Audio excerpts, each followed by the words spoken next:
Bonjour tout le monde. Bonjour, Excellence. Alors, je suivais un peu les introductions. Souvent, je me gardais de rigoler comme dans la salle parce que les artistes sont vraiment du talent. Et je crois que les notaires étaient très contents parce que s'il y avait une grande sensibilisation comme ça concernant leur profession, certainement que beaucoup de clameurs allaient se taire. Voudriez-vous fixer vos appareils et vous effacer parce que je veux regarder ceux qui sont dans la salle aussi pour qu'ils sachent qui leur parle. Vous savez, pour un peu détendre la situation, on a parlé des notaires. Je constate seulement que d'habitude, comme je l'ai dit l'autre jour, quand les notaires ont passé dans nos bureaux, qu'ils sont généralement très discrets, j'allais dire même très secrets. Mais aujourd'hui, ils sont très prolixes. J'ai vu des philosophes, des poètes, des artistes, et on a parlé de Maître Amadou Touré. Il y a un de ces titres que vous avez oublié, deux qu'il porte à vie. Je crois que vous avez dit que c'est un professeur, mais aussi c'est un ancien ministre. Donc il est non seulement docteur, maître, mais aussi ministre et professeur. Ça, c'est des titres qu'on ne marchande pas, c'est à vie qu'on les a, parce que c'est le fruit de l'effort personnel. C'est ce que je dis souvent au cadre supérieur, que ce qui leur appartient, c'est leur diplôme. Les pouvoirs peuvent changer, mais personne ne peut leur ôter leur diplôme, s'ils l'ont bien gagné en tout cas. Je voudrais aussi rappeler la suite du poème du poète notaire que la haute trahison contre l'État malien depuis plus de décennies, c'est bien entendu l'affaire de la communauté internationale. Mais il ne faut pas qu'on oublie notre part de responsabilité. Il est établi aujourd'hui, je le sais, que déjà en 2000, certains experts de l'Union européenne avaient envisagé, à l'issue d'une grande réunion stratégique dans une capitale africaine, l'hypothèse d'avoir des forces armées de l'Union européenne dans le Sahel à l'horizon 2000-2015. Ça, c'est déjà en 2000. Et vous imaginez-vous, la délégation malienne, conduite par une personnalité dont je vais taire le nom, était l'une des premières à justifier une future présence militaire de l'Union européenne dans le Sahel. Donc en réalité, tout ce qui se passe aujourd'hui, ce n'est pas l'effet du hasard.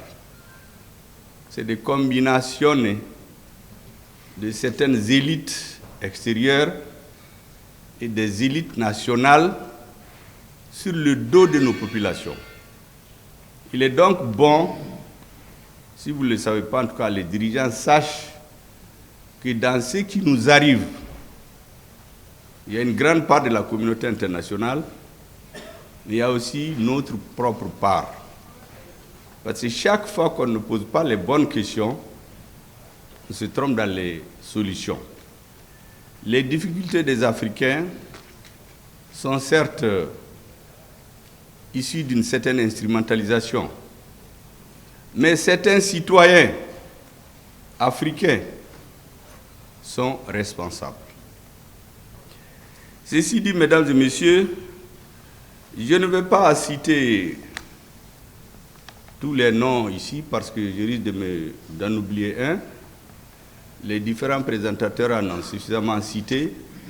Donc, au risque de ne pas en oublier un, je vais me référer à ce que les poètes, les bâtonniers poètes, le président de la commission scientifique, le président de l'ordre des avocats, de l'ordre des notaires ont déjà cité. c'est suffisamment complet pour que je ne revienne pas là-dessus, parce qu'il n'y a aucune information dans ce que je vais dire.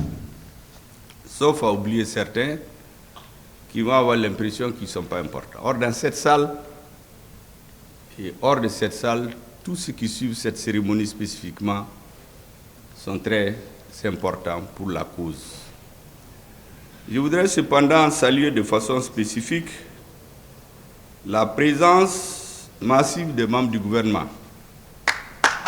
Vous savez que beaucoup ont laissé leurs activités ce matin pour se consacrer à cette cérémonie, qui était fixée initialement à 9h, après 10h. Donc vous imaginez que presque toute leur matinée est partie.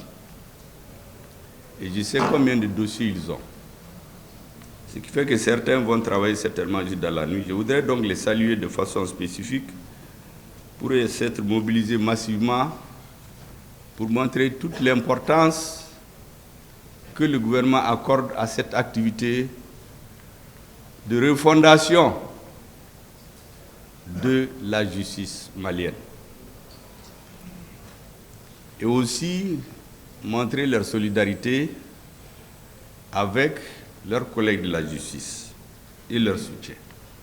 Je voudrais donc les saluer pour cela. Mesdames et messieurs, c'est avec un grand plaisir que je prends la parole ce matin à l'occasion de cette cérémonie marquant l'ouverture du premier forum des États généraux du notariat malien.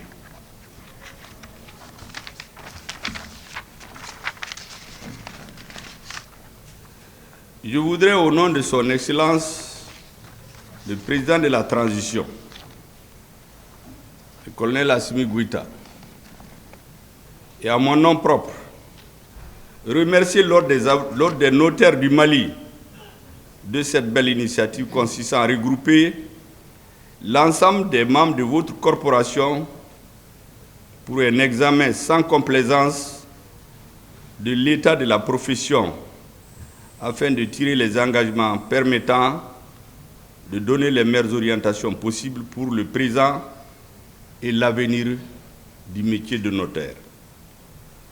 Tout en félicitant l'Ordre des notaires pour cette belle et heureuse initiative, je voudrais louer hautement et apprécier la méthodologie et l'approche du ministre de la Justice et des Droits de l'Homme, garde des Sceaux, quant à l'objectif qu'il vise à travers l'organisation des États généraux pour chaque ordre professionnel avant la tenue d'un forum national permettant d'agréger les recommandations et les États généraux, des États généraux sectoriels et poser un diagnostic général sur l'ensemble du secteur.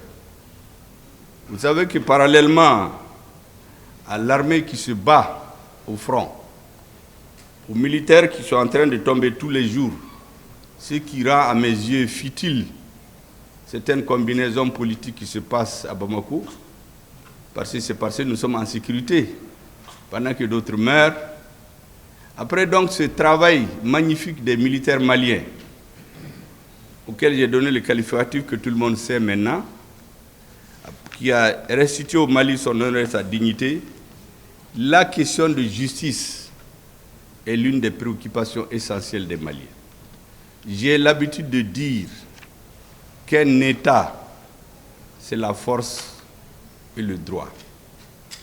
La force pour s'opposer à quiconque veut en imposer au reste de la société, et le droit pour défendre les plus faibles et obliger à l'organisation de la société, ce qui contribue forcément à l'équilibre et à la paix sociale. Mesdames et messieurs, la tenue des États généraux du notariat malien, après celle de l'Ordre des avocats, les 26 et 27 juillet 2023, participe de nouvelles orientations de notre pays, issues des assises nationales de la refondation et aussi sous le leadership et les orientations du président de la transition visant à donner à notre pays de nouvelles assises solides dans tous les secteurs de la vie politique, économique, sociale et juridique afin de favoriser l'émergence d'un nouvel État à la hauteur des enjeux et des défis actuels et futurs pour le développement de notre pays. Aussi, face à l'évolution de l'environnement juridique, politique, économique et social, il appartient aux organisations professionnelles de veiller à une mise à niveau constante des normes et des règles qui gouvernent leur organisation et leur fonctionnement, mais aussi une réadaptation de leurs membres quant aux nouvelles exigences liées à la réforme, l'éthique et la déontologie. La profession de notaire, à l'instar des autres professions juridiques, n'échappe pas à la réalité au regard des mutations socio-économiques de notre pays, ainsi que le contexte lié notamment à la lutte contre le terrorisme, le financement du terrorisme, le blanchiment des capitaux, la spéculation foncière et l'insécurité juridique. Toutes choses qui déstabilisent notre société au même titre que les combinaisons d'une certaine classe qui est condamnée souvent par la population. En réalité, tout ce qui amène des combinaisons pour noyauter la société, pour s'imposer à la société, que ce soit des politiques, des administrateurs, des militaires, en réalité, ils reposent leur action pour lui donner une forme, une couverture juridique en s'appuyant sur les actes des acteurs du système judiciaire. C'est ce qu'on a vu ici, des maires, des élus qui vendent tout, mais prennent toujours le temps de se couvrir. Je donne souvent le cas aux uns et aux autres, les rails. Vous savez qu'avant, c'est à 50 mètres de rails de deux côtés qu'on ne pouvait rien entreprendre. Il s'est trouvé des gens qui ont tout vendu jusqu'à 10 mètres. Mais ils ne l'ont pas fait seuls. En général, ils mouillent beaucoup de personnes pour être sûrs d'être à l'abri de tout. Et en général, tout pouvoir politique qui vient ne peut rien contre eux, parce qu'ils présentent toujours des textes et le peuple se trouve ainsi pris en otage. Certains sont allés jusqu'à construire des maisons sur les rails. Ça, c'est un exemple que je donne. Je pouvais continuer dans tous les secteurs. Mesdames et messieurs, en tant que donc dépositaire de l'authenticité des actes juridiques, le notaire a un rôle primordial quant à la sécurité juridique dont les acteurs économiques ont besoin pour le développement de leurs activités. À cet égard, il n'est nul besoin de soutenir que les potentialités énormes de notre pays, notamment au plan agricole et minier, nécessitent les mesures attractives et rassurantes pour les acteurs économiques dans le but de favoriser des investissements massifs dans les différents secteurs pour le développement de notre pays. C'est à lui que l'État a confié le service public de la preuve et partant une partie de ses prérogatives exorbitantes du droit commun. Par la sécurité juridique de ces actes, il favorise la paix sociale et désengorge les tribunaux.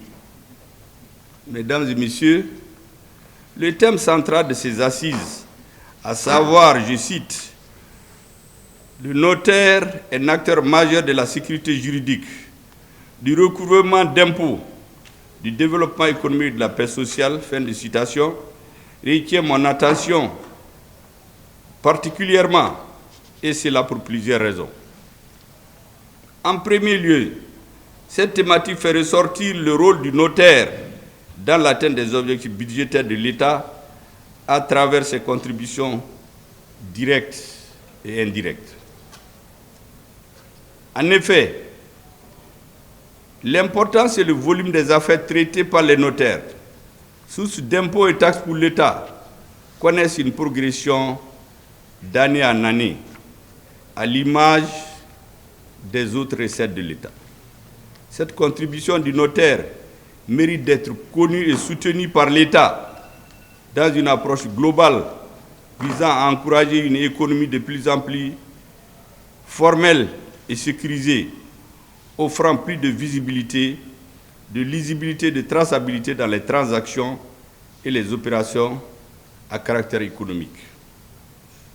En second lieu, la thématique fait ressortir deux aspects qui sont complémentaires et intimement liés et qui sont de haute importance pour tout pays aspirant à son développement. Il s'agit de la sécurité politique, de la sécurité juridique et du développement économique. En effet, il est illusoire et totalement inopérant de vouloir un développement économique sans une sécurité juridique. Tout en admettant que la sécurité juridique interpelle l'ensemble des acteurs judiciaires et juridiques, notamment les juges, les avocats, les huissiers commissaires de justice, les experts judiciaires, il me paraît indiqué de mettre un accent particulier sur le rôle du notaire qui, par les actes passés sous le sceau de l'authenticité dont il est le dépositaire, favorise l'investissement et stimule la croissance économique, mais aussi contribue à la saine concurrence, aux ressources budgétaires de l'État et à la production de données pour une meilleure orientation des politiques publiques en matière économique. Enfin, mesdames et messieurs, en dernier lieu, je voudrais insister sur le rôle du notaire en matière de paix et de sécurité du pays, pour la simple raison que par son contrôle sur les transactions qui se passent par les offices notariaux, il apporte un concours précieux dans la lutte contre le financement du terrorisme et d'autres formes de criminalité transnationale organisée. C'est la raison pour laquelle les offices notariaux occupent une place de choix dans le dispositif de contrôle pour une lutte contre certains maux qui minent notre pays, à savoir la corruption, l'enrichissement illicite, le blanchiment des capitaux, le terrorisme et le financement du terrorisme. Mesdames et messieurs, l'émergence d'une justice moderne, crédible et efficace, à laquelle les citoyens font confiance, passe inéluctablement par des réformes et des innovations, mais aussi par le changement qualitatif de comportement des acteurs de la justice dans tous ces segments. Afin d'atteindre cet objectif, il est du devoir de chaque corporation d'engager les mesures nécessaires avec le soutien du département de la justice. C'est ainsi que ce forum du notariat malien mérite tous les encouragements des plus hautes autorités de notre pays. Aussi, la pratique professionnelle dans certains pays de référence et les expériences de bonnes pratiques partagées à travers les rencontres internationales sont autant de sources d'inspiration pour insuffler une nouvelle dynamique à la profession et de la renforcer pour faire face aux défis actuels et futurs dans un environnement en perpétuelle évolution. Vous avez vu tout de suite, lorsque le président des notaires nous faisait un peu l'historique de la profession, il a parlé de la France de 1789. On a sauté toute cette période pour nous retrouver avec le premier notaire à la République du Mali en 1974. Ça veut dire quoi? Ça veut dire qu'en plus de ce qui est dit ici, moi j'invite de façon insistante les cadres maliens à regarder la réalité de notre pays. Ce que nous voyons ailleurs doit juste renforcer ce que nous voulons faire. Ce que nous regardons ailleurs ne doit pas servir de socle à ce que nous faisons. Ce que nous faisons doit correspondre aux nécessités vitales, politiques et historiques du moment dans notre société. Les pays que vous avez cités, ils ont une longue histoire, mais vous avez vu que c'est en 1789 qu'il s'est trouvé des dirigeants qui ont dit « mais il faut faire ainsi, ainsi, ainsi ». Donc la même chose chez nous. Il faut qu'on tienne compte des réalités existantes de notre société, renforcer élargie, approfondie et densifiée par les apports internationaux. Les défis à relever en réponse à cette situation conduisent à se donner une feuille de route déterminant des indications claires quant aux objectifs à atteindre et aux actions à entreprendre. À ce titre, ce forum opte un cadre adéquat pour examiner l'état des lieux de la profession de notaire au Mali et déterminer des orientations appropriées pour le devenir et l'avenir de la profession. Les échanges autour de la thématique permettront de faire l'introspection de la profession en questionnant son passé, en intégrant l'évolution, en examinant certains comportements au regard de la déontologie de la profession, mais aussi les difficultés de l'exercice du métier des perspectives. Ils aboutiront indubitablement à des recommandations sur l'avenir de la profession. Donc j'insiste encore, tout ce que nous apprenons d'ailleurs doit reposer sur la créativité intrinsèque dans nos pays. Moi j'ai fait l'Europe, vous savez, suivant que vous savez en Russie, en Allemagne, en Suisse qui sont voisines de la France, chacun a ses réalités. Vous allez voir les lois, les règles, la façon dont la société fonctionne en Suisse, en Allemagne, en Belgique, des pays qui sont voisins de la France, ne sont pas forcément ce que les Français ont fait chez eux. Et donc nous aussi, à partir du moment où nous voulons refonder, soyons plus créatifs. Regardons les réalités de notre société. Ne prenons pas juste ce qui est pris dans une certaine situation historique dans un pays donné pour l'enrichir et le renforcer. J'insiste sur cet aspect parce que dans tout ce que nous prenons comme décision, ça transparaît. Moi, je me bats tous les jours contre ça, mais c'est très très difficile. Parce que le cerveau a été travaillé. Tout ce qu'on fait, on se réfère à ce qui se fait en France. Alors que les pays qui sont voisins de la France, ils se réfèrent aux réalités de leur pays pour le faire. Si vous lisez le droit pénal dans ces pays, tout ce que nous visons là, c'est autre chose, conformément à la réalité. Et donc nous sommes dans une nouvelle dynamique de refondation de l'État du Mali. Entre parenthèses, d'ailleurs, j'ai appris que le président français aussi a créé un comité de refondation de la France. Ça m'a fait rire un peu un moment, parce que au début, tout se moquait du mot refondation. Certains nous disaient, mais qu'est-ce que ça veut dire? Maintenant, c'est tellement bien compris que ceux qui disaient que ça ne représentait rien, eux-mêmes sont en train de le faire. C'est dire tout l'intérêt que nous attachons à cette rencontre, qui se veut un espace d'échange sur toutes les dimensions de la profession de notaire, un moment de capitalisation des expertises et de partage d'expériences, mais aussi et surtout de réflexion, au fin de poser les solutions cohérentes, holistiques, inclusives, efficientes et efficaces. Mesdames et messieurs, après les assises nationales de la refondation, dont certains n'avaient pas compris la pertinence au début, il a fallu beaucoup de persévérance pour que ces assises aient lieu. Je me rappelle quelqu'un qui me disait, mais ces histoires d'assises-là, vous dites que les conclusions vont être obligatoires. Mais qu'est-ce que ça veut dire? Mais je l'ai vu il y a quelques mois, il me dit, non, vous n'avez pas besoin de m'expliquer, j'ai compris déjà. Parce qu'aujourd'hui, quel que soit le dirigeant dans la société, quels que soient les Maliens de bonne foi, quand ils commencent à parler de l'avenir du Mali, ils parlent des assises de la refondation. Parce que les assises, c'était quoi? C'était ceux qui ont mené le mouvement social et politique. C'était les militaires qui étaient au front, abandonnés à eux-mêmes, chagrinés, qui ne savaient pas que faire, et la grande majorité des Maliens. C'est ces trois composantes qui se sont retrouvées pour redéfinir ensemble ce que doit être l'avenir du Mali et par quel moyen il fallait passer.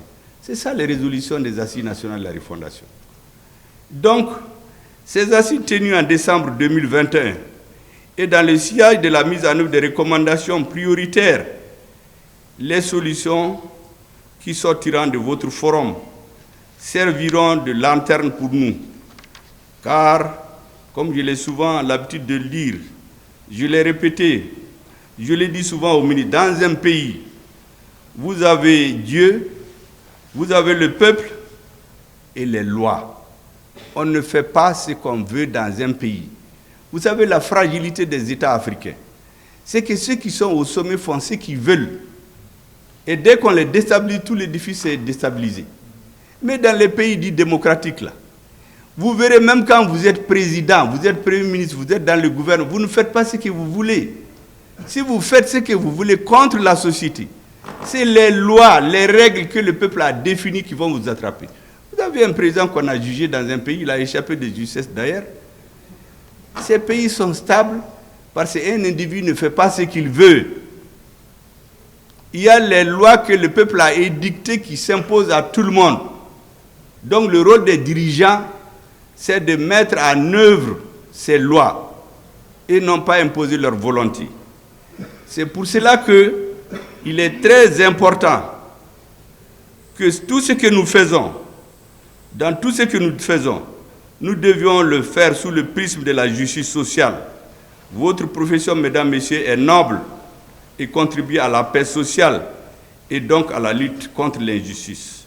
Nous devions être exclusivement au service du peuple, car les dirigeants passent et les peuples restent. Ils sont permanents. Je le rappelle souvent dans mes discours par rapport aux dirigeants qui se hasardent à prendre des instructions ailleurs pour sanctionner leurs frères africains. Je rappelle à beaucoup que ces dirigeants vont passer, mais les peuples restent. Je dis souvent aux gens, les Maliens du sud de la côte du Mali, mais c'est leurs frères qui sont au nord de la Côte d'Ivoire. Si les dirigeants de la Côte d'Ivoire et du Mali sont en incompréhension, en bagarre à un certain moment, ils vont passer, mais les peuples là vont rester. C'est pourquoi ceux qui doivent voir loin doivent regarder cela, les intérêts de la population. Mesdames et messieurs, le président de la transition d'ailleurs nous rappelle souvent que le centre de gravité de la gouvernance de la transition doit être le peuple. Faisant en sorte que chacun de nous, à son niveau de responsabilité, puisse avoir comme credo le peuple comme le centre de gravité et le respect des lois comme boussole. Au regard des qualités des personnes présentes à cette rencontre, nous fondons beaucoup d'espoir d'aboutir à des recommandations pertinentes et réalistes au profit de la population, permettant la mise en œuvre d'actions concrètes à court, moyen et long terme sur le devenir de la profession de notaire.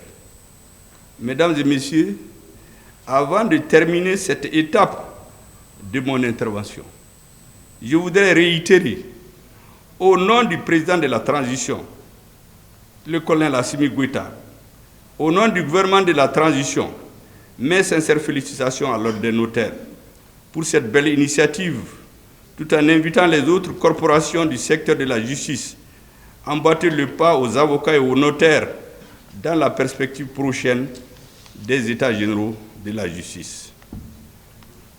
Mesdames et messieurs, je vous ai bien dit que c'est cette phase de mon intervention. Ça, c'était en quelque sorte le discours que j'appelle administratif. C'est un peu les comptes rendus, ce que les techniciens ont écrit, mais le discours politique, il y a eu des éléments qui ont intervenu, mais le discours politique doit parler massivement des réalités, parce que c'est ce qui détermine le reste. Sans un discours politique bien compris, les actes administratifs ne vont pas loin. Ils vont rester entre les grands connaisseurs. Et donc, à présent, mesdames et messieurs, la deuxième étape de mon intervention se rapporte à un aspect de l'actualité nationale, internationale et africaine. Il s'agit précisément du débat entre l'AES et la CEDEAO. Attachez vos ceintures.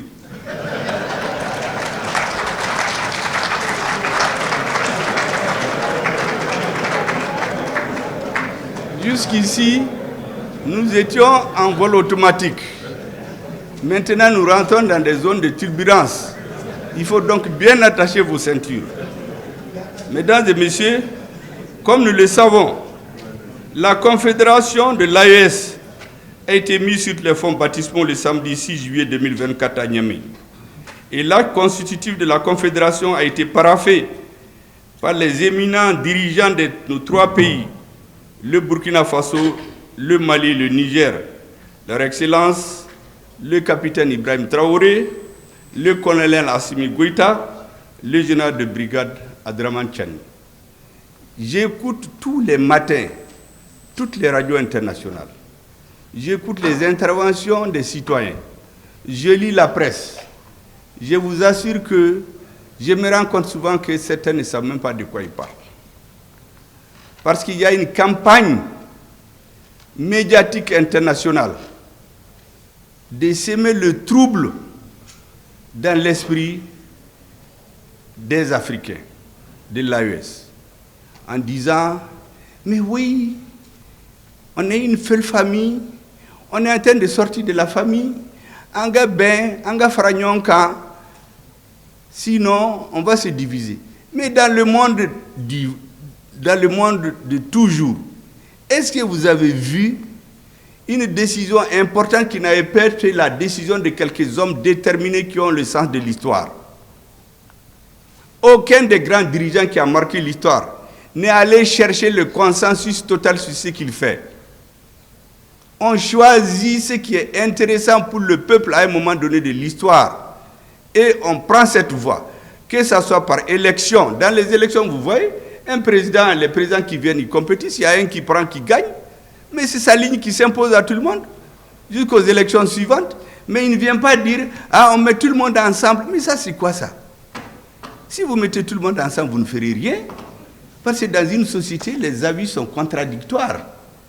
Quand un avis prime, c'est lui qui s'impose jusqu'à ce que le peuple ou l'histoire rejette cette ligne et suit une autre ligne.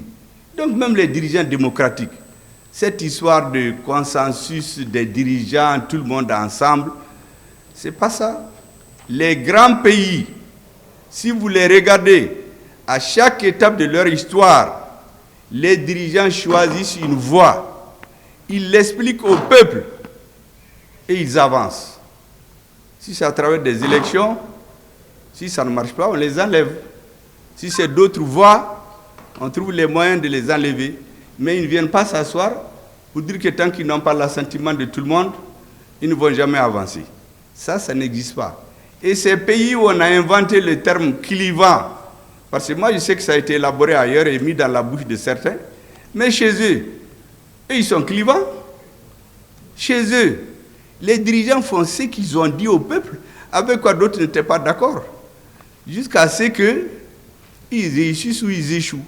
Et donc les dirigeants de l'AES ont fait un choix au nom de leur peuple. Notre rôle, c'est de l'expliquer à nos peuples, convaincre de la justesse de notre choix et espérer que l'histoire nous donne raison. Et je suis sûr qu'on aura raison. Si l'histoire montrera le contraire, les peuples tireront les conclusions. C'est pour cela que lorsque j'écoute tous ces discours, je me dis, mais il faut quand même donner quelques éclaircissements aux uns et aux autres. Les dirigeants maliens, burkinabés, Niger, ne se sont pas levés comme ça pour quitter les casernes, venir dire qu'ils sont au pouvoir. Mais au Mali, on n'avait plus de pays. Les 80% de notre pays étaient occupés par les terroristes. Ce n'est que dans la capitale qu'on voyage, on fait des meetings, on fait des cravates, mais alors il n'y avait rien. Moi, depuis 2014, je ne peux pas aller dans mon village. Il y a des chefs de parti qui demandent des élections, mais ils ne peuvent pas aller chez eux, faire des élections. Mais le peuple a dit que ça suffit. Il a manifesté pendant des mois. Et l'armée malienne est venue délivrer le peuple malien. Donc les militaires maliens ne se sont pas levés, quitté le front et venir prendre le pouvoir. Ça, c'est le Mali. Au Burkina, c'est une autre réalité. Là-bas, le système démocratique marchait. On a fait les élections. Il y a un président qui est là, une assemblée, tout fonctionnait. Mais c'est l'insécurité encore. Les citoyens ne vivaient pas. Finalement, ils se sont révoltés. Donc c'est le résultat d'une insurrection militaire qui a mis fin à ce qu'ils appellent le régime démocratique. Au Niger, c'est l'illustration la plus éclatante, où vous aviez un président qui dit à son armée, il ne faut pas vous battre, vous êtes trop faible, vos adversaires sont plus forts que vous. Mais en période de guerre, ça c'est intelligence avec l'ennemi. Ça c'était le Niger.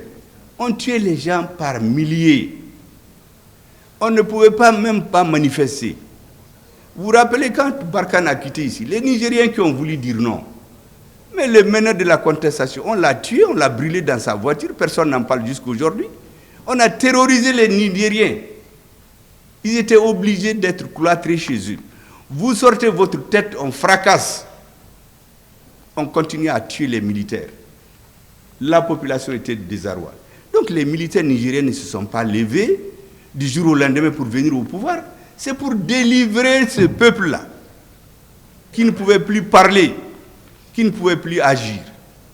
Et donc nos présidents, ils ne sont pas, entre parenthèses, démocratiquement élus, avec souvent des pourcentages qui font honte, mais ils sont le produit de la volonté populaire, des souffrances de leur peuple et de leurs exigences. C'est pour cela que, lorsque le 7 juillet 2024, le 6 juillet a été mis sur les fonds baptismaux de la Confédération de l'AES, nous avons vu dès le 7 juillet se tenir à Abuja une réunion de la CEDEAO qui avait à son ordre du jour, entre autres, la question du retrait de cette institution des 3 pays constituant la Confédération de l'AES. Mais à l'issue de ce sommet, la CEDEAO a pris certaines décisions sur ce sujet. D'abord, je constate que la Confédération de l'AES a confirmé le retrait définitif des 3 pays membres de la CEDEAO. Mais la CEDEAO, en réponse, ne s'est pas posé la question pourquoi ils sont partis. Elle est restée dans les anciennes méthodes, les sanctions, le bâton, on menace de sanctions. Mais on a fait ça contre le Mali, ça a échoué. On a fait contre le Burkina, ça a échoué. On a fait contre le Niger, ça a échoué. Mais pourquoi on ne change pas? Les êtres vivants ont une caractéristique, c'est leur capacité de tirer des leçons de ce qui arrive.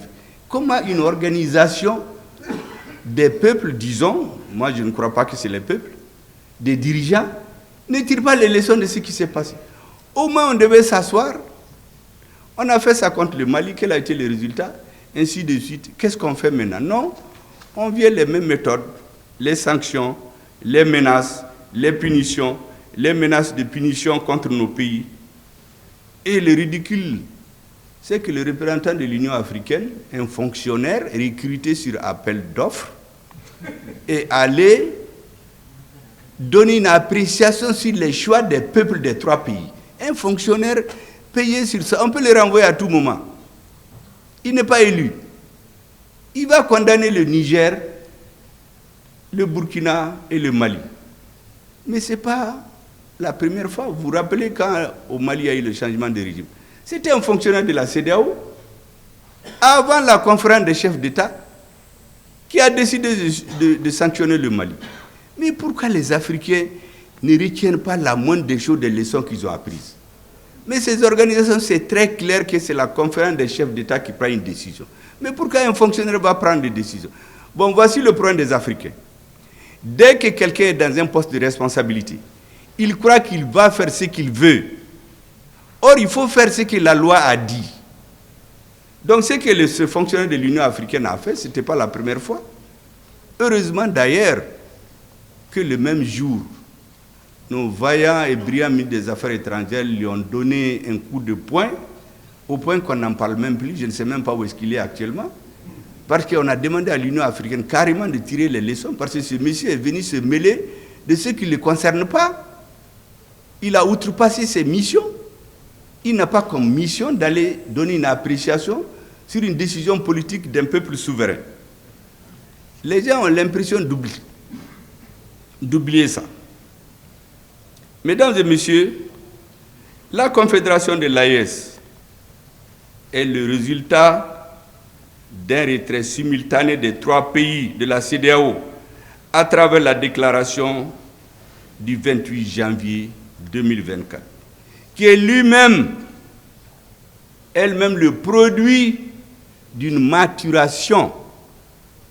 Parce qu'en réalité, cette déclaration fait suite à des preuves que nous avions que certains pays étaient instrumentalisés pour agresser le Niger, renverser le pouvoir établi, instituer des fantoches.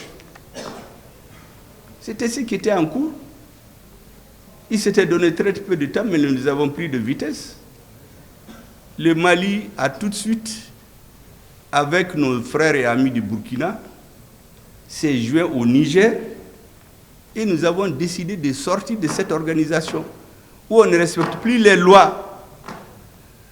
Parce que ce sont des étrangers qui viennent donner de l'argent à des Africains pour étouffer, affamer, tuer dans les hôpitaux d'autres Africains.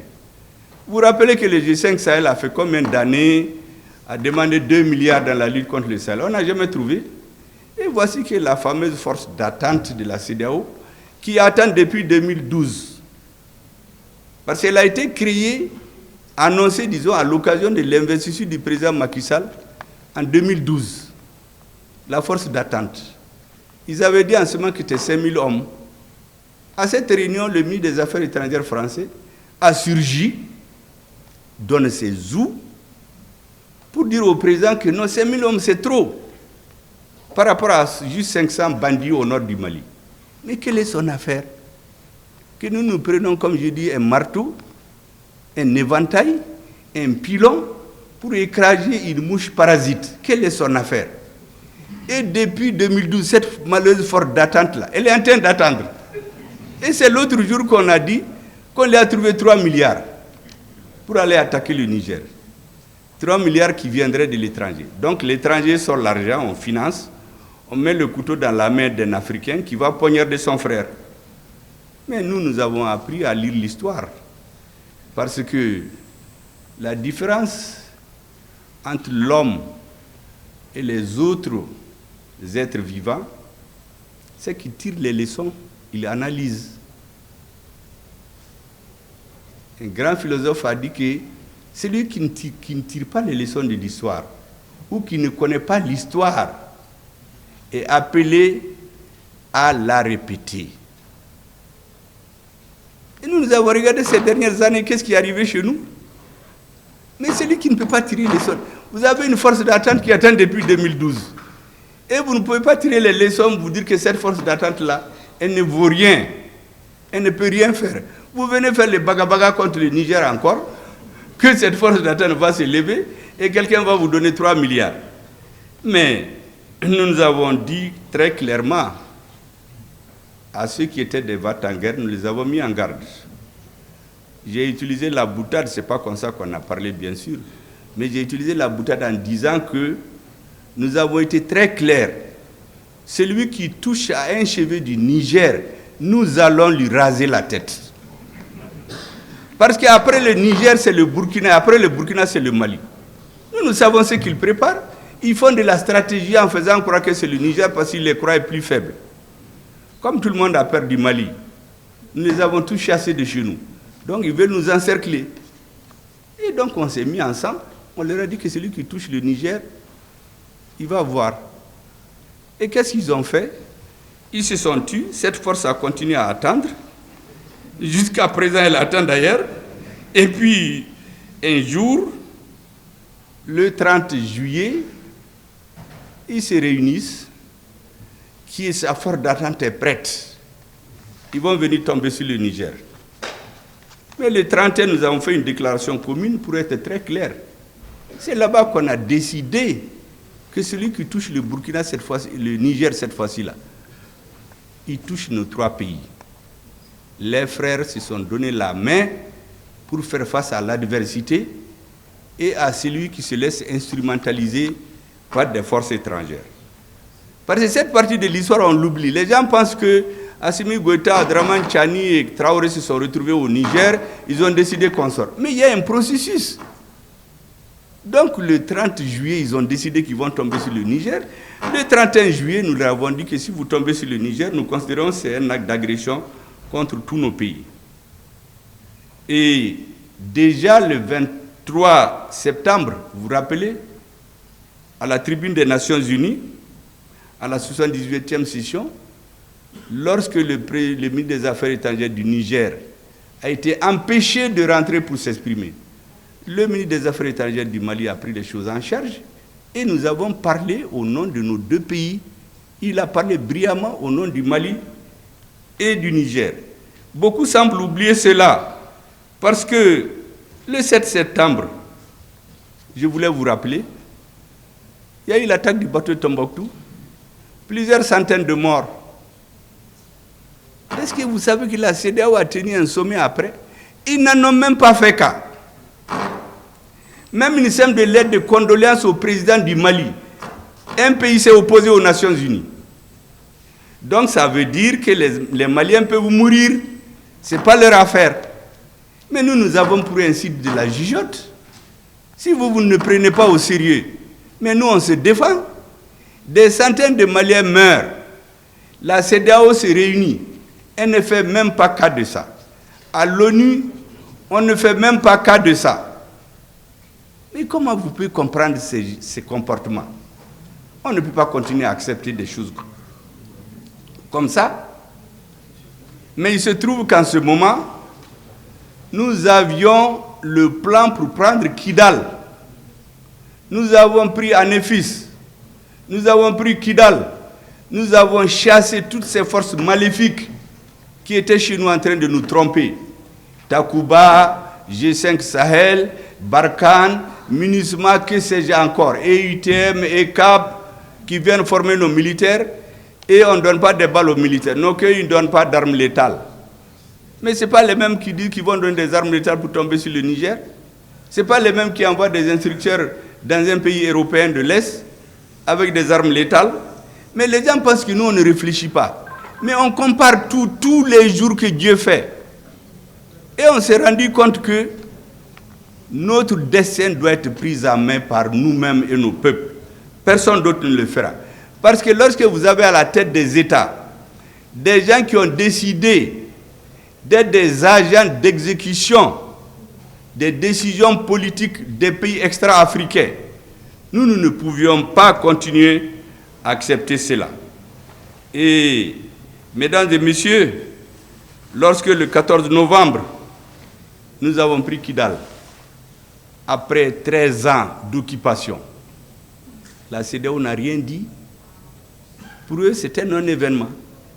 Et pourtant, depuis 13 ans, l'État malien a été obligé d'être chassé de Kidal.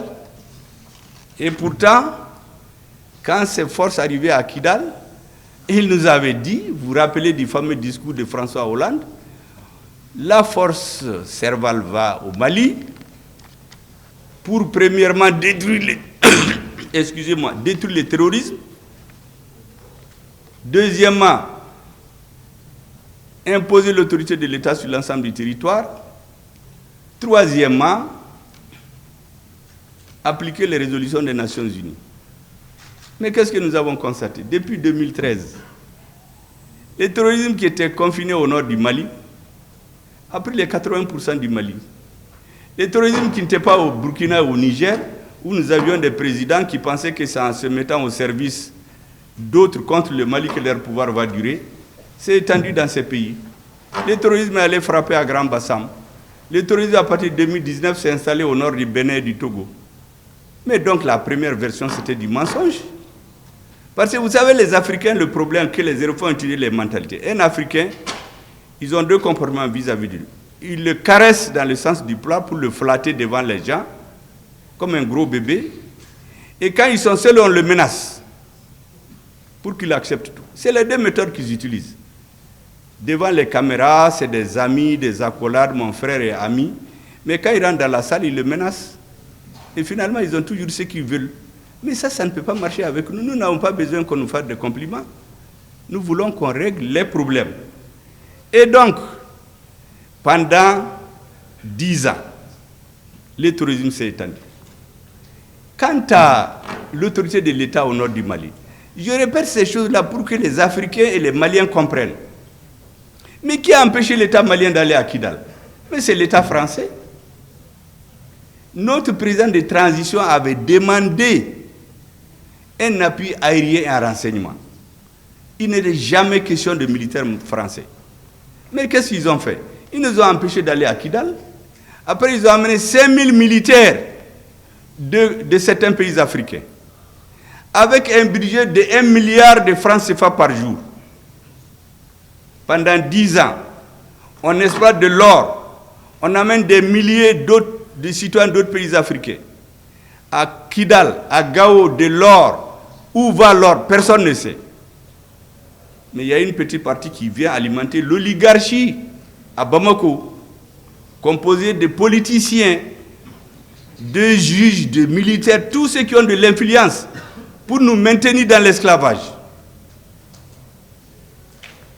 Jusqu'au jour où Dieu a délivré le peuple malien, ils ont été chassés. Est-ce que vous savez qu'il y avait des gens qui ont 96 millions de francs CFA par jour, par mois disons, dans l'exploitation de l'or, ceux qui se sont mis à leur service? Ça, c'est la petite quantité qu'on donne à ces valets-là. Mais le reste va, on ne sait où. C'est pourquoi il y a des pays où on ne produit même pas de l'or, mais qui ont des milliers de tonnes d'or dans leur trésor. Mais nous, on lit tout ça. Aucune route, aucun puits pendant 10 ans au nord. Toutes les populations sont parties. Tous ceux qui peuvent faire les affaires économiques, les hommes d'affaires, assassinats ciblés, pour créer un vide. Et on dénigre les militaires. Moi, j'ai écouté des généraux se moquer de nos militaires. Ah, les militaires. Et puis, il y a des hommes politiques aussi qui les remboîtent le pas. Il y a des hommes politiques ici qui disent ah oui, au Mali, il n'y a pas de militaires. Ils ne sont bons que pour les défiler les coups d'État. Dès que tu tires, ils fuient. Et j'entends des généraux dire là, non, non, non. Même les véhicules qu'on leur donne, ils les vendent. Ils enlèvent le moteur, ils enlèvent les pneus. Pour décourager les Maliens. Pour amener chez eux, cultiver chez nous le rejet du militaire. Heureusement, comme je dis, notre peuple a été délivré. Notre armée nous a restitué notre dignité et notre honneur. Mais ce sont les mêmes militaires, les mêmes terroristes renforcés d'ailleurs. Pourquoi on a pris Anefis? Pourquoi on a pris Ber? Pourquoi on a pris Kidal? Parce qu'il y a une prise de conscience. Et c'est pour cela que vous aurez compris, moi depuis des mois, je fais ce qui nous est confié, parce que le président dit Beki Dioyora là. Nous, on parle pour éveiller les consciences. Parce que un militaire, quand il tire une personne. Mais quand tu parles, c'est des milliers de personnes qui comprennent. C'est ce que nous sommes en train de faire. Décomplexer les Maliens, aimer leur armée, respecter les militaires, les sacraliser. C'est ce que nous sommes en train de faire. Et dans l'affaire de l'AES, on est en train de leur porter l'estocade de la contradiction. C'est eux qui ont créé les conditions du retrait des pays de l'AES. Et ils vont se réunir. Est-ce que vous imaginez cette CEDEAO? Les gens ne payent même pas leurs cotisations. C'est l'Union européenne qui paye leurs cotisations. Et c'est eux qui complètent leur budget. Vous imaginez dans le siège de la CEDEAO, il y a des militaires, des colonels et des officiers supérieurs européens qui ont des bureaux dans les bureaux de la CEDEAO pour manipuler. Vous avez vu le dernier sommet? C'est une ministre d'un autre pays qui vient. Vous avez vu la photo, elle donne des instructions, le doigt en l'air au président de la commission, comme un élève qu'on a surpris dans les toilettes. On lui fait comme ça, la tête baissée. Président de la commission de la CEDEAO, un ministre, un sous-ministre d'un autre pays. Et c'est ce monsieur qui vient nous menacer. Mais ils ne connaissent pas les Maliens. Nous, nous sommes un peuple de guerriers. On a renvoyé les Français. Et tous les présidents qui se sont attaqués au Mali, en Afrique, ils ont tous mal fini. Et c'est pourquoi j'ai dit à tout le monde, laissez-nous en paix. nous réglons nos problèmes, réglez vos problèmes. Mais tout État, tout dirigeant qui va s'attaquer au Mali, utiliser le Mali comme commerce pour rester au pouvoir, Dieu va le sanctionner. Je peux en citer à floraison, pour des raisons diplomatiques, je ne vais rien dire. Mais ceux qui s'acharnent contre nous, qui savent ce qui les attend, on ne mettra pas de bases étrangères chez nous. Depuis le président Modibo Keïta, il a chassé les bases étrangères. Moussa Traoré les a éloignés. ATT est venu, ils ont tout fait parce qu'ils se disent que c'est un homme qui peut manipuler. ATT a refusé. Quand ils ont installé la base, comment ils l'appellent, au Burkina, en 2019, je ne sais pas, il a un nom secret, une base secrète. Comme aujourd'hui, ils ont caché ça à la population et aux médias. Cette base est restée jusqu'à récemment. Quand le pouvoir qui l'a amené est parti, cette base-là est tombée. Pendant cette période, ils ont voulu installer une base au Mali. ATT leur a dit non. L'armée malienne ne va jamais accepter ça. Donc c'est dans notre ADN. Et qu'est-ce qu'ils ont fait? Ils ont instrumentalisé des terroristes pour obliger notre président de transition à leur faire appel. Mais même là, il a mis une nuance. Il a dit appui aérien et renseignement. Il ne leur a jamais dit de venir s'installer chez nous, mais ils sont venus. Est-ce que vous savez que même cette lettre-là, qu'ils ont fait écrire à notre président, parce que c'est leur ambassadeur qui a fait des va-et-vient et faire signer, quand on l'a cherché, il n'y en avait pas dans les archives au Mali. Pour trouver ça, on a été sur le site internet de leurs institutions. C'est là-bas qu'on a trouvé la copie de la lettre du président par intérim du Mali, qui appelle l'opération Serval. Mais vous croyez que ça peut continuer? Le Mali, le Niger, le Burkina, nous avons décidé que nous n'allions plus continuer à faire comme le passé. Et c'est pour cela que vous avez vu l'AES, c'est des organes très légers.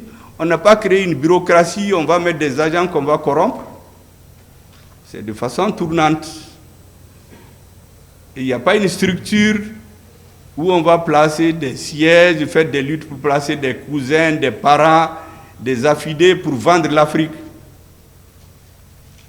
Mais chez eux là-bas, je vous ai dit qu'à la CEDEAO, mais est-ce que vous avez vu un sommet de l'Union européenne ou de ces pays où des Africains sont dans la salle?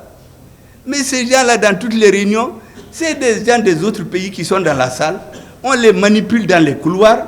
Les militaires qu'on envoie là-bas, on les manipule. En réalité, on dit que mais ils sont au service de ces pays. Sinon, qu'est-ce qu'un militaire de l'Union européenne va venir faire dans les bâtiments de la CEDEAO? Qu'est-ce qu'il vient faire là-bas? Mais nous savons ce qu'il fait. Nous connaissons son nom. Je ne veux pas le dire seulement pour des raisons que vous comprenez. Nous savons de quel pays il vient. Les gens avec lesquels ils sont en contact, et là-bas et ici, on le sait. Mais il faut que les gens arrêtent. Il faut que les Africains tirent les leçons de ce qui est arrivé ici et là.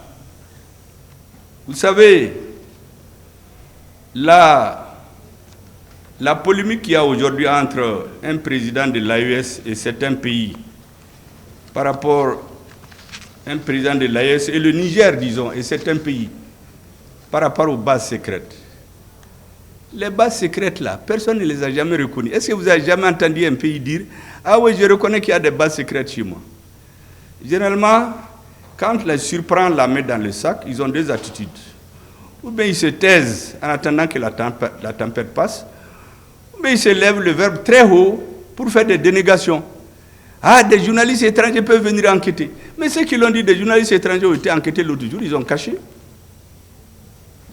Oui, j'ai oublié la base au Burkina, c'était base Sabre, en 2019. Mais on a caché ça même au peuple burkinabé. C'est une base secrète. Ils ont voulu la mettre au Mali, ATT a refusé. Le président qui était là-bas pensait qu'en faisant leur jeu, ça lui permet de durer au pouvoir. Mais après, le peuple burkinabé s'est soulevé, on l'a fait partir. Les bases secrètes, c'est pourquoi ça s'appelle secrète. Ils ne les reconnaissent jamais. C'est de cette base-là qu'ils avaient prévu de tomber sur le Niger, renverser le régime. C'est pour cela que le 28 janvier, nous nous sommes retrouvés. On a dit qu'on quitte cette maléfique organisation. pour qu'on ne se serve pas de ces textes pour nous brimer. Mais ces aspects, on les oublie. Comme si les présidents ont pris leur avion, ils ont été à Niamey, ils ont dit, bon, on crée l'AES. Ou ceux qui disent, mais qu'est-ce qu'on va devenir? Mais nos peuples ont existé avant la CEDEAO. Pourquoi ils vont pas? Ça me rappelle exactement quand on chassait la MINUSMA d'ici. On dit, mais qu'est-ce que les Maliens qui travaillent là-bas vont devenir? Mais ces Maliens existaient avant la CEDEAO. Vraiment, je voulais dire que tout cela doit amener les Africains à comprendre. Notre dessein doit dépendre exclusivement de nous, de nos peuples, de nos dirigeants. Et je termine par une dernière mise en garde. Je l'ai dit, je le répète. Je ne veux pas jurer, mais je suis sûr, tous les pays, tous les dirigeants, qu'ils soient africains ou ailleurs, qui se mettent dans des complots contre notre peuple, ils vont payer ça. L'agenda de Dieu est différent de celui des hommes. Il y en a qui vont perdre les élections, ils vont fuir le lendemain. On a vu ici. Dès le lendemain, ils ont fui. Pourtant, ils ont tout fait. Emprisonner 1000 personnes, tuer 60 personnes, emprisonner des avocats, violer toutes les lois pour pouvoir éliminer un adversaire politique. On dit que c'est la démocratie. Mais la démocratie, c'est les lois. Lorsqu'on utilise tout ça, le nombre de personnes, si c'était dans un régime militaire qui a eu 60 morts d'un coup, ils allaient dire, mais ça c'est la dictature militaire. On est en train de tuer la population. Mais ceux qui sont morts dans ce pays-là, ce n'est pas des citoyens. Mais on dit que le président est démocrate. Ou on fait un coup d'État au Niger, on dit qu'on va faire une réunion de défense à Paris. Et quelques jours après, il y a un coup d'État dans un pays africain. Ils disent, non, on va suivre ce qui va se passer là-bas. Et puis, quelques jours après, le ministre des Affaires étrangères de l'Union européenne, Joseph Borrell, il réunit les ministres de la Défense et des Affaires étrangères de l'Union européenne à Toledo, en Espagne. Il leur dit, hey, attention, hein, en Afrique, là, nous avons des intérêts. Il faut qu'on cherche à les comprendre. J'ai dit, ah bon? Toi, tu te réveilles à 14h, nous, on est sur pied depuis 6h. Tu viens nous apprendre maintenant. Bon, est-ce que les Africains, il n'est pas temps que nous comprenions cela? Que les peuples comprennent cela? Nous n'allons jamais accepter cela. En tout cas, le peuple malien ne l'acceptera jamais. Je l'ai rappelé d'ailleurs à l'adjoint du ministre des Affaires étrangères français en 2021, après notre retour des Nations Unies. Il est venu me bagabaga dans mon hôtel. Quand il a fini son bagabaga là, il a dit, mais allez-y réviser vos cours d'histoire. Il y a des pays que vos arrière-grands-parents ont colonisés en 6 mois, en 1 an. Mais pour coloniser le territoire malien actuel, vos arrière-grands-parents ont mis 38 ans de guerre entre 1878 à Saboussiré et 1916 à Menaka. 38 ans de guerre. Et pendant les 70 ans de la colonisation, quand ce n'est pas les Tamasheks, c'est les Sonrei, c'est les Peuls, c'est les Dogons, c'est les Mianka, les Bobo, les Senoufo, les Sarakole, ils n'ont jamais eu la paix. Il est donc dit, ne vous trompez pas de peuple. Nous sommes réfractaires à la suggestion. Deuxièmement, vous n'avez pas les dirigeants auxquels vous étiez habitués, que vous tapez dans l'épaule, vous les flattez devant les gens et puis vous allez les menacer dans les chambres. Nous, personne ne nous menace sauf Dieu et nos peuples. C'est deux seuls qu'on a peur. Assimi Goïta n'a pas besoin de vos visas. Il n'a pas de compte chez vous. Nous n'avons pas besoin de vos visas. Nous n'avons pas de compte chez vous. Il quitte quand il est dans son bureau. Donc, vos visas, là, si vous l'interdisez, c'est assez démocratiquement élu. Quand on dit qu'on a coupé le visa, il tombe malade. Ce n'est pas ces gens qui sont à la tête du pays aujourd'hui.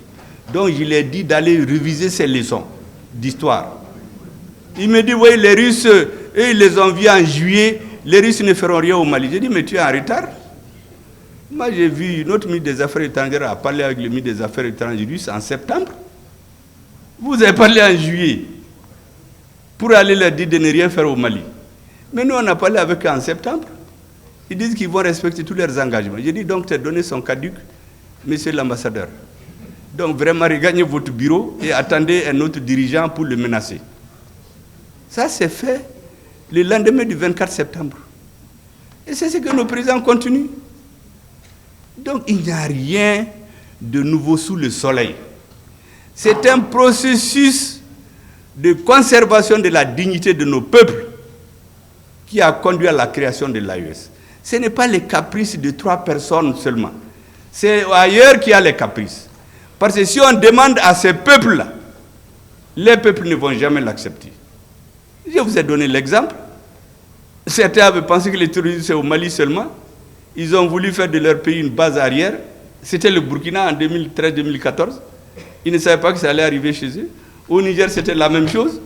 Le terrorisme est arrivé au nord du Bénin depuis 2019.